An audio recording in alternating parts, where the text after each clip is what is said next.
नमस्कार. रायगड एक्सप्रेसमध्ये आपले स्वागत आहे.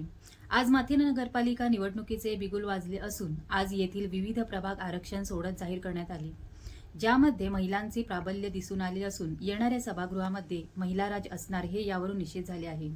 या सोडतीमध्ये प्रस्थापितांना आपले वॉर्ड राखण्यासाठी तारेवरची कसरत करावी लागणार असून अनेकांना या सोडतीमुळे दिलासाही मिळाला आहे.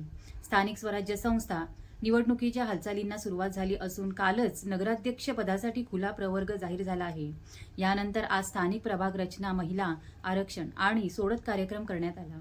माथेरान नगरपालिकेत एकूण 20 नगरसेवक जाणार असून त्यातील 10 म्हणजे 50% महिला असणार आहेत. त्यातील अनुसूचित जाती, अनुसूचित जमाती, नागरिकांचा मागासवर्ग, प्रवर्ग व सर्वसाधारण महिला आरक्षण निश्चित करण्याकरिता सोडत काढण्यात आली. पीठासीन प्रांताधिकारी प्रकाश सकपाळ यांच्या प्रमुख उपस्थितीत शालेय विद्यार्थी यांच्या हातून चिठ्ठी काढून आरक्षण सोडत काढण्यात आले. यामध्ये नागरिकांचा मागास प्रवर्ग 3 महिला, अनुसूचित जाती 2 महिला, अनुसूचित जमाती 1 महिला आणि सर्वसाधारण 4 महिला असे एकूण 10 महिलांना संधी मिळणार आहे. यावेळी नागरिक मोठ्या संख्येने उपस्थित होते. या प्रसंगी पोलीस बंदोबस्त चोख होता.